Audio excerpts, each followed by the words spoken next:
నీ తల్లి మోసేది నవమాసాలేరా, ఈ తల్లి మోయాలి కడ వరకురా, కట్టె కాలే వరకురా.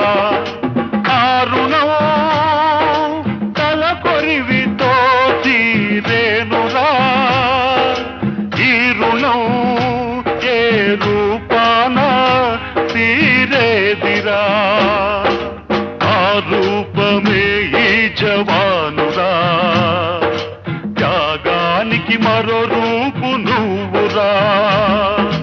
జననీ జన్మభూమిశ్చ స్వర్గాదపి గరీయసి, స్వర్గాదపి గరీయసి.